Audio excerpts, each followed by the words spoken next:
Hi guys, good evening. आज हम बात करने वाले हैं कुतुबुद्दीन ऐबक के बारे में, है ना। दिल्ली सल्तनत अपना टॉपिक चल रहा था, डीएस दिल्ली सल्तनत अपना टॉपिक चल रहा था और हम बात करने वाले हैं आज कुतुबुद्दीन ऐबक के बारे में। अच्छा, कुतुबुद्दीन ऐबक का टाइम पीरियड हमने देखा था नेक्स्ट क्लास में 1206 से 1210। ठीक है, 1206 से 1210 का उसमें टाइम पीरियड था। कुतुबुद्दीन ऐबक का टाइम पीरियड 1206 से 1210। और हमने दिल्ली सल्तनत में देखो, इससे पहले हमने पढ़ा था मोहम्मद बिन कासिम कासिम के बाद हमने पढ़ा मोहम्मद गजनवी को, गजनवी के बाद हमने पढ़ा मोहम्मद गौरी को, है ना। तो गौरी की मृत्यु जो हुई थी, मोहम्मद गौरी की जो मृत्यु हुई थी वो कब हुई थी? 1206 में। और 1206 में जो जनता ने जिसको शासक बनाया था ना, वो शासक था कुतुबुद्दीन ऐबक। ये कौन था? इसका गुलाम था, है ना। गुलाम था, इसलिए कौन सा वंश बना था? गुलाम वंश। ठीक है, कल हमने एक ट्रिक लिखी थी ना, गुल खिले तो सांस लो। गुल से गुलाम वंश, खिलजी वंश, है ना। फिर तुगलक वंश, फिर सैयद वंश, फिर लोधी वंश। तो 5 वंशों पढ़े थे। तो कुतुबुद्दीन ऐबक जो है वो कुतुबुद्दीन ऐबक से गुलाम वंश की शुरुआत हो रही है। तो याद रखना, दिल्ली सल्तनत जो तुर्की राज्य, जो तुर्की सत्ता की स्थापना की ना भारत में, तुर्की सत्ता की स्थापना वो किसने की थी?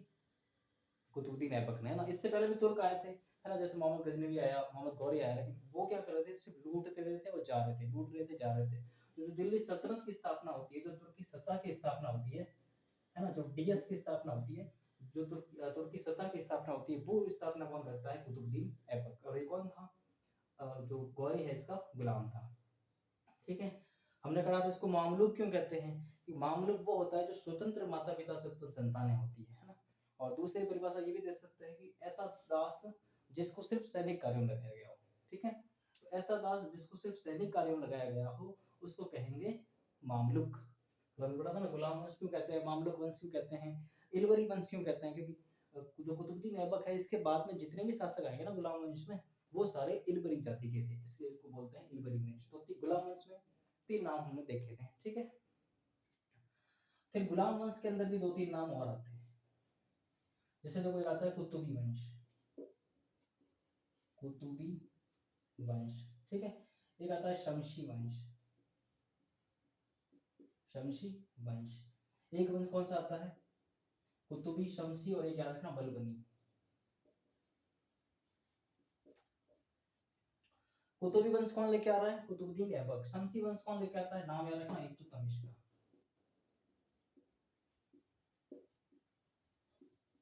अच्छा, कमेंट बॉक्स में डाल के बताना इल्तुतमिश कब शासक बनता है ना। तो इल्तुतमिश जब शासक बनेगा ना, तभी शमशी वंश आएगा, क्योंकि शमशी वंश का शासक कौन है? इल्तुतमिश। और इल्तुतमिश है ना, वो कुतुबुद्दीन ऐबक का दामाद है। ये अपनी बेटी का विवाह करता है इल्तुतमिश के साथ में, इसलिए इसका बेटा राजा बनेगा कुतुबुद्दीन ऐबक के बाद में, है ना। से आराम शाह।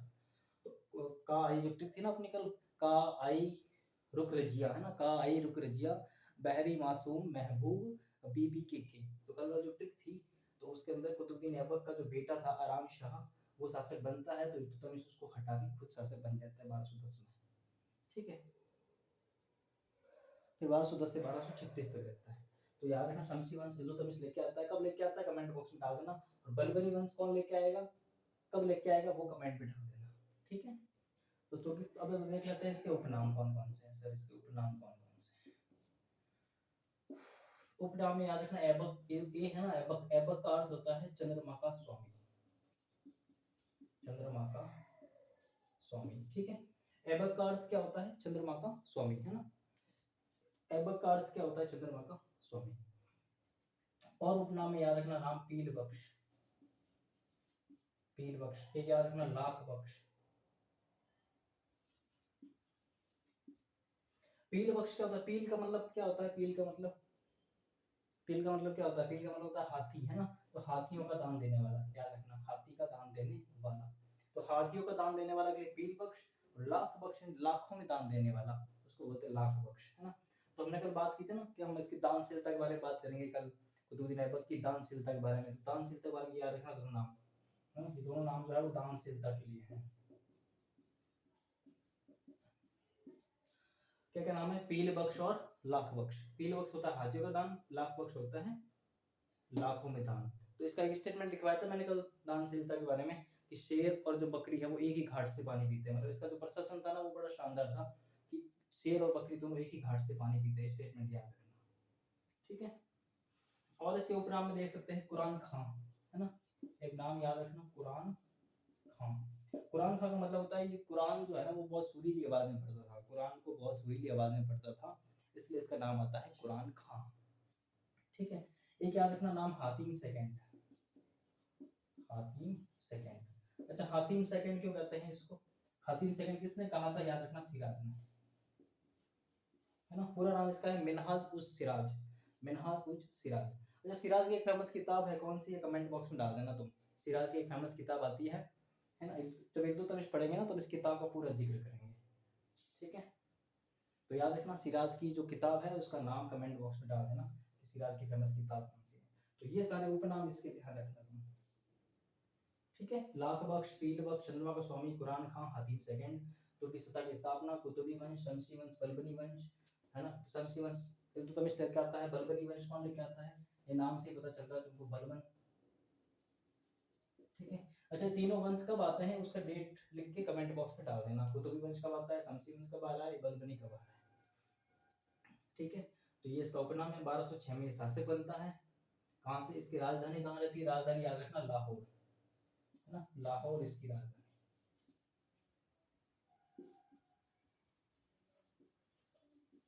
राजधानी याद रखना लाहौर। अब बात कर लेते हैं इसके राइटर के बारे में, है ना, कौन कौन से राइटर है इसके।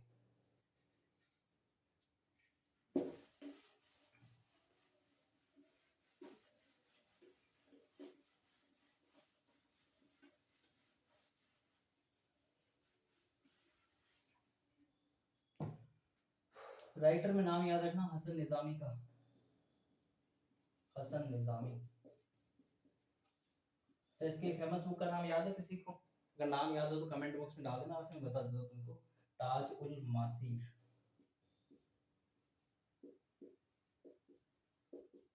है ना। ताज उल मासीर जो है वो इसकी फेमस किताब है, ध्यान रखना, ताज उल मासीर जो है वो इसकी फेमस किताब है हसन निजामी की। और ये जो किताब है ना हसन निजामी की, हसन निजामी एक बात लिखता है कि दिरहम नामक सिक्के चलवाए थे इसने, दिरहम नामक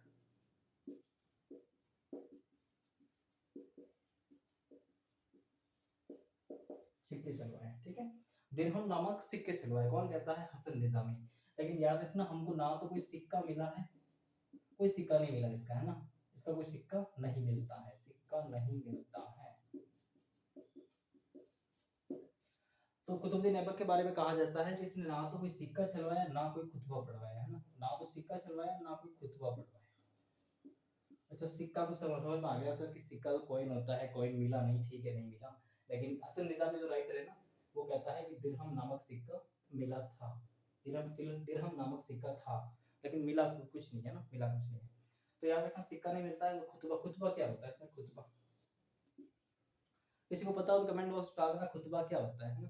तो खुतबा ये होता है कि शासक के आसपास जो बड़ी मस्जिद है उसके अंदर जो वहाँ का मौलवी है, वो मौलवी क्या करेगा, शुक्रवार की शाम को वहाँ जो शासक है उसको बुलाएगा और उसकी जो प्रशासनिक कार्य है ना उन कार्यों को वो पढ़ के सुनाता है, उसको बोलते हैं खुतबा पढ़वाना, है ना। तो इसने ना तो सिक्का चलवाया ना खुतबा पढ़वाया, ठीक है, ना तो सिक्का चलवाया ना तो सिक्का चलवाया ना खुतबा पढ़वाया, दोनों चीजें नहीं करनी, ध्यान रखना। तो हसन निजामी की बात हो गई, हसन निजामी का ग्रंथ याद रखना ताजुल मासीर। फिर अगले राइटर की बात करते हैं।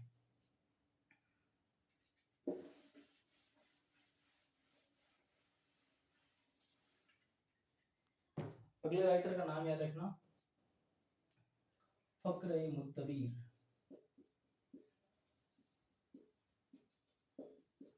अच्छा इसका एक फेमस ग्रंथ है याद रखना आदाबुल हर्ब, है ना, बहुत बार एग्जाम पूछता है, नाम याद रखना आदाबुल हर्ब, ठीक है, आदाबुल हर्ब, ये इल्तुतमिश के काल में लिखी गई थी, फक्र ए मुत्तबीर की आदाबुल हर्ब, ठीक है। तो ये इसका दरबारी था, इसका एक ग्रंथ याद रखना आदाबुल हर्ब।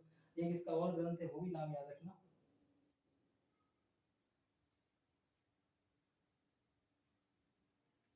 सजरा ए अंशब, सजरा ए अंशब। अच्छा फक्र उर्दू में है ना, ये बहुत फेमस व्यक्ति, ध्यान रखना, इसको बोलते हैं प्रथम मुस्लिम राजनीतिक विचारक, प्रथम मुस्लिम राजनीतिक विचारक, ठीक है। ये पर पहला मुस्लिम राजनीतिक विचारक है कौन, ध्यान रखना नाम किसका, फखरे मुतवीर का। तो फखरे मुतवीर में दो रचना याद रखना, अताबुल हर्ब संजरा अंशम, और इसको प्रथम मुस्लिम राजनीतिक विचारक कहते हैं, ठीक है। तो दो राइटर के नाम इसमें याद रखना, जैसे हमने पढ़े थे ना मोहम्मद गजनवी के राइटर पढ़े थे, है ना, याद है नाम किसी को, मोहम्मद गजनवी के राइटर के नाम याद हो तो कमेंट बॉक्स में डाल देना, ठीक है। वरना हम रिवीजन लेक्चर लेंगे एक, जिसमें मोहम्मद बिन कासिम, गजनवी, गौरी, ये सबका एक बार पूरा निचोड़ देख लेंगे, है ना। तो फखरे मुतबीर और हसन निजामी दोनों का नाम याद रखना। हसन निजामी की बुक आती है ताजुल मासीर, फखरे मुतबीर की ये किताब जरूर याद रखना, आदाबुल हर्ब, ठीक है। इसका टॉपिक क्या है, किस पर लिखी गई है, इसके बारे में चर्चा हम करेंगे आगे, है ना। और इसको याद रखना, प्रथम मुस्लिम राजनीतिक विचारक कहते हैं। अब देख लेते हैं इसने काम कौन कौन से करवाए हैं, है ना, फटाफट इसके काम देख लेते हैं।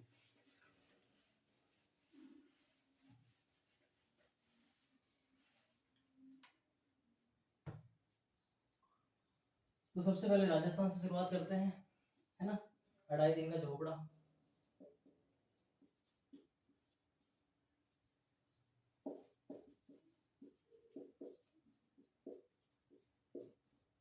अढ़ाई दिन के झोपड़े के बारे में बात करते हैं, ठीक है। तो इसने जो सबसे पहली चीज बनवाई वो तो 1192 में बनवाया था, कौन सा, 1192 में बनवाया था कुव्वतुल इस्लाम मस्जिद, है ना, कुव्वतुल इस्लाम मस्जिद बनाई थी। तो 2.5 दिन के झोपड़े में इंपॉर्टेंट बातें कौन कौन सी याद रखनी है वो देखते हैं। 2.5 दिन का झोपड़ा सबसे पहले क्या था सर, ये सबसे पहले 2.5 दिन का झोपड़ा था क्या, नहीं था, ये सबसे पहले थी संस्कृत पाठशाला,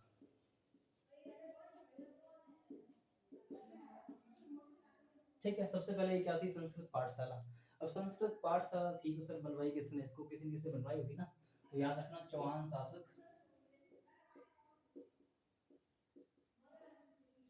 विग्रहराज चतुर्थ, है ना, या इसको बिसल देव भी बोलते हैं। तो सर बिसल देव जो शासक है, जो विग्रहराज बिसल देव जो शासक है वो बनाता है, चौहान शासक है वो संस्कृत पाठशाला का निर्माण करवाता है यहाँ पे। और ये जो पाठशाला है ना, इसकी दीवारों पर दो दो ग्रंथ के नाम मिलते हैं, ठीक है ना। इसकी जो दीवारें हैं उस दीवारों पे एक तो हरिकेली नाटक लिखा हुआ है, हरिकेली,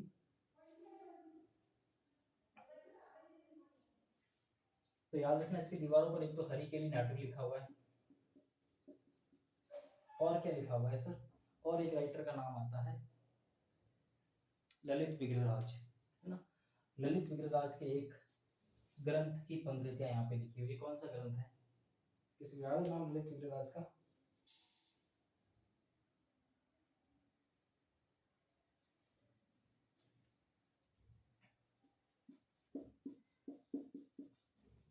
ललित विग्रहराज, ये जो ग्रंथ है ना, ये ग्रंथ किसका है, सोमदेव का। अच्छा, सोमदेव का एक और ग्रंथ है फेमस ग्रंथ जो बहुत बार एग्जाम पूछता है, सोमदेव का एक फेमस ग्रंथ है, कौन सा है, उसका नाम कमेंट बॉक्स में डाल देना, वरना मैं बता देता हूँ, वो कथा सरित सागर, ठीक है। तो ललित विग्रहराज और हरिकेली नाटक, इन दोनों की पंक्तियां मिलती है कहाँ पे, संस्कृत पाठशाला पे, ठीक है। संस्कृत पाठशाला कहाँ बनी हुई है, अजमेर में, किसने बनाई, विग्रहराज चतुर्थ या बिसल देव ने बनवाई। इसपे कौन कौन सी पंक्तियां लिखी हुई है, इसपे हरिकेली नाटक की पंक्तियां हैं और ललित विग्रहराज की पंक्तियां हैं, ठीक है। ललित विग्रहराज ग्रंथ किसका है, सोमदेव का। सोमदेव का एक और फेमस ग्रंथ कौन सा है, कथा सरित सागर, ठीक है। तो ये दो भाग हुई संस्कृत पाठशाला की। अब संस्कृत पाठशाला की बात में 2.5 दिन का झोपड़ा इसको तुड़वाता है, इसको 2.5 दिन का झोपड़े में तब्दील करवाता है कौन, कुतुबुद्दीन ऐबक, ठीक है। कुतुबुद्दीन ऐबक इसको 2.5 दिन के झोपड़े में तब्दील करवाता है। अब देखो दो दो स्टेटमेंट आता है यहाँ पे, है ना, एक आता है कि इसको 2.5 दिन में निर्माण हुआ, 2.5 दिन में निर्माण, और एक स्टेटमेंट आता है कि यहाँ पे 2.5 दिन का मेला बनता है ना, 2.5 दिन का मेला, मेला या उस कुछ भी कहो, ठीक है। 2.5 दिन का मेला बढ़ता है, तो एक है 2.5 दिन में निर्माण करवाया गया। अच्छा, दोनों दोनों कहते कौन है, उनके नाम भी याद रखना, है ना। जो पर्सी ब्राउन है ना, पर्सी ब्राउन, वो कहता है मेला भरता था 2.5 दिन का, पर्सी ब्राउन, पर्सी ब्राउन क्या कह रहा है कि 2.5 दिन का मेला भरता था, इसलिए इनको क्या कहा जाता है, 2.5 दिन का झोपड़ा। और 2.5 दिन में मेला भरता है, 2.5 दिन में निर्माण हुआ, इसकी बात कौन कर रहा है, जॉन मार्शल, जॉन मार्शल, ठीक है। तो जॉन मार्शल जो बात कह रहा है, जॉन मार्शल क्या कह रहा है कि 2.5 दिन में इसका निर्माण करवाया गया, इसलिए इसको 2.5 दिन का झोपड़ा कहते हैं। और पर्सी ब्राउन कह रहा है कि 2.5 दिन का मेला लगता था, इसलिए इसको 2.5 दिन का झोपड़ा कहते हैं। दोनों बातें याद रखना, जॉन मार्शल की और पर्सी ब्राउन की। अब 2.5 दिन के झोपड़े की इमारत के बारे में बात करते हैं, ठीक है। तो 2.5 दिन के झोपड़े में याद रखना 5 मेहराबदार दरवाजे हैं ना, 4 नहीं 5, 5 मेहराब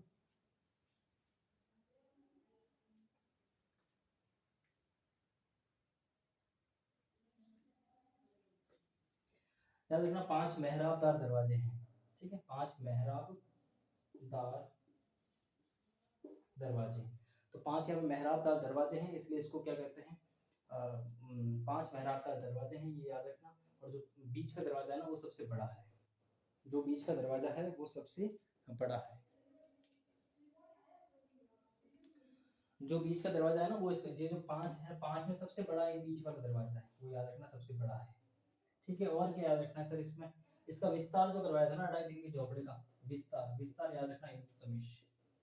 विस्तार कौन करवाता है, इल्तुतमिश। और इसमें इंपॉर्टेंट क्या है, इसमें जो कोने हैं ना, कोने, वो कोने चक्राकार व बांसुरी है ना, कोने चक्राकार व बांसुरी आकार की मीनार है। इसके जो कोने में है ना, कोने में मतलब जो 2.5 दिन का झोपड़ा बना हुआ है, इसके कोने में चक्राकार व बांसुरी आकार की मीनारें हैं, बांसुरी आकार की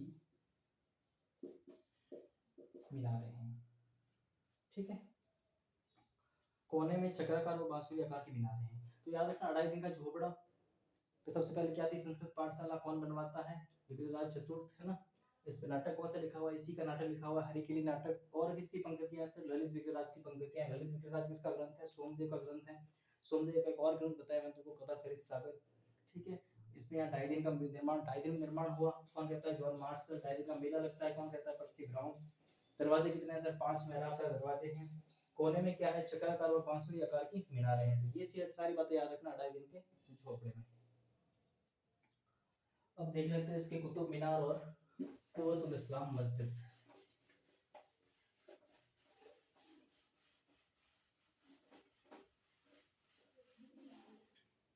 ठीक है। एक मस्जिद का नाम याद रखना, कुव्वत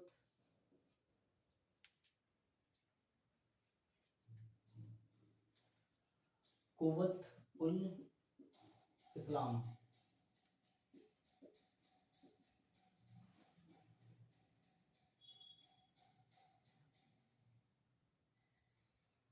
कुव्वत उल इस्लाम मस्जिद। और एक बात कर लेते हैं कुतुब मीनार की, ठीक है। कुव्वत उल इस्लाम मस्जिद का निर्माण करवाया था इसने 1192 में,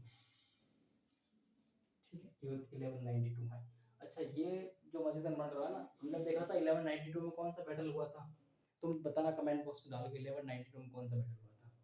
1192 में क्या होता है, जो पृथ्वीराज चौहान जो था ना, पीसी है ना, जो पृथ्वीराज चौहान था, उसका एक दुर्ग था राय पिथोरा। दुर्ग का नाम क्या था, राय पिथोरा। तो इस राय पिथोरा दुर्ग को तोड़ के जो मस्जिद बनाई गई, उसका मस्जिद का नाम है कुव्वत उल इस्लाम मस्जिद, ठीक है। नाम क्या है, कुव्वत उल इस्लाम मस्जिद। कुतुब मीनार जो आती है वो आती है महरौली के अंदर, ठीक है। 1206 में इसका निर्माण करवाता है, कौन करवाता है, कुतुबुद्दीन ऐबक 1206 में इसका निर्माण करवाता है। और इसमें याद रखना ये 4 मंजिल बनाने का सोचता है ना, कितनी मंजिल, 4 मंजिल बनाने का ये सोचता है। लेकिन ये पहली मंजिल जो बनाता है ना, फर्स्ट मंजिल में इसकी बनाते बनाते इसकी मृत्यु हो जाती है ना। 1210 में तो मर जाता है ना, तो फर्स्ट मंजिल बनती है तब तक ये मर जाता है। तो 1231 में जो इल्तुतमिश है वो इसको पूरा करवाता है, इल्तुतमिश पूरा करवाया। तो इस मस्जिद का विस्तार भी इल्तुतमिश ने किया। कुतुब मीनार की जो बिल्डिंगें हैं, ऊपर वाली जो मंजिल है वो भी इल्तुतमिश ने बनवाई। हमने 2.5 दिन के झोपड़े में बात करी, तो इल्तुतमिश ने इसका विस्तार किया, ठीक है। तो 1231 में। अच्छा, इसका नाम कुतुब मीनार क्यों है, कुतुब से कुतुबुद्दीन ऐबक के नाम पे है क्या, नहीं, ये कुतुबुद्दीन ऐबक के नाम पे नहीं है, याद रखना ख्वाजा बख्तियार काकी के नाम पे है, ख्वाजा बख्तियार काकी के नाम पे। ख्वाजा, अच्छा पूरा नाम लिख लेता हूँ उसको मैं, तुमको याद नहीं रहे, ख्वाजा कुतुबुद्दीन बख्तियार काकी, ठीक है। अच्छा किसी को पता हो तो ये बताना, ख्वाजा बख्तियार काकी जो है वो कौन से संप्रदाय से संबंधित थे, है ना। जो संप्रदाय है ना, चिश्ती संप्रदाय, फिरदौसी, चिश्ती, सोहरावर्दी, तो उसमें याद रखना ख्वाजा बख्तियार काकी जो है वो किस संप्रदाय से है, ये कमेंट बॉक्स में डाल के बताना, ये तुम्हारे लिए क्वेश्चन है ना।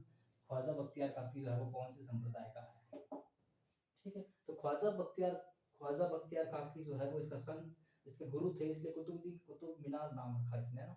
तो ये कुतुब मीनार जो नाम है वो अपने नाम से नहीं रखा, इसने बख्तियार काकी के नाम से रखा था। तो 4 मंजिल 1206 फर्स्ट मंजिल का निर्माण इसने करवाया, फिर ये मर गया था 1231 में, तो इसने पूरा करवाया। तो ये सारी बातें ऐबक के बारे में ध्यान रखना, है ना। नेक्स्ट टॉपिक हम आराम शाह और इल्तुतमिश की बात करेंगे, ठीक है। धन्यवाद।